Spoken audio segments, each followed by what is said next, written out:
खुलुमबाय बड' latest update चेनेलाव नोंथांखौ बयखौबो बरायबाय। दिनैनि फार्स्ट आपडेटआनो जाहैबाय तेजपुराव कर'नाजों गाग्लोबजानानै जिउ गोमानाय सुबुं सह'नि बेदरखौ सैमाया जादों। मैया तेजपुराव कर'नाजों गाग्लोबजानानै थैनाय सासे सुबुं सह'नि बेदरखौ सैमाया जादों। बे थैनाय सुबुंखौ दिलीप दत्त होनना सिनायथिनाय जादों। मिथिनाय बादिब्ला दिलीपआ तेजपुर देहा फाहामसालियाव फाहामथाय लाबाय थानाय समावनो जिउ गोमायो। मख'नो गोनांदि दिलीप दत्तखौ सावनायनि समाव रावबो PPE किट गानाखैमोन आरो गोथैखौ मोजाङै सावाब्लानो गारलांदोंमोन आरो बे मोजाङै सावजायै गोथैखौ सैमाफोरा मोननानै जायो। बबेखानि रायजो राजाफोरा बे जाथायनि बागै मिथिनानै पुलिसनि मददजों सह'खौ फबनानै दोनो। नैथियाव दङ बाक्सा जिल्लानि रिंखां नार्जारिखौ गोसो थोलायनाय हौवाया बुथारदों होनना गामिनि सुबुंफोरा सन्देह खालामदों। थांनाय सनिबार खालि बाक्सा जिल्लानि बरबरि थानानि सिङाव थानाय सनापुर गामिनि थागिबि रिंखां नार्जारिखौ खास्रि बिस्रि बुथारनानै गालांनाय जाथाया ओनसोलनाङै गिख्रंथाव थासारि सोमजिदों। पुलिस आरो गामिनि सुबुंफोरा सन्देह खालामनाय बादिब्ला हिन्जावसानि गोसो थोलायनाय हौवाया जिनाहारि खालामनानै बुथारनानै गालांदों। सुलुङाव फोरमायनाय बादिब्ला बे हिन्जावसानि बिमाया सिगांनो रुंसारि जादों।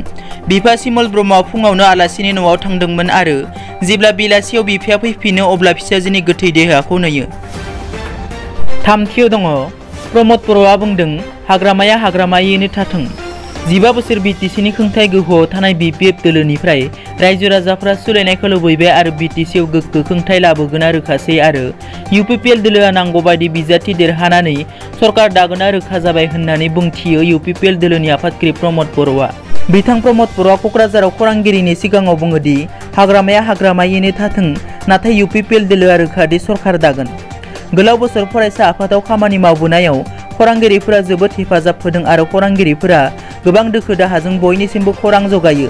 बेनि थाखाय UPPL दोलोआ सरकाराव फैयोब्ला खौरांगिरिफोरनि जर'खा बिथांखि होगोन होनना बुङो।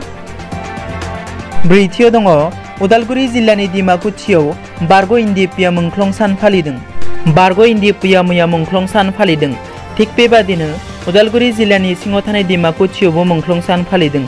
डिमाकुसि जननि गाहाय मावखुलियाव खुंनाय बे मुंख्लं सान फालिनाय हाबाफारियाव भेरगावनि सिङाव थानाय गोबां मुंख्लं नखरनि बिगोमाफोरखौ गांफायै आर'नाइजों बरायो आरो बे सावरायमेलनि गेजेरजों मुंख्लं खाम्फायाव बिबार बावनाय जायो।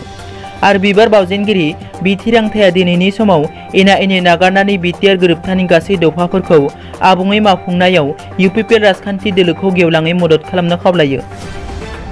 बाथियाव दङ JNUनि बारग' फरायसा उमार खालिदखौ हमदों।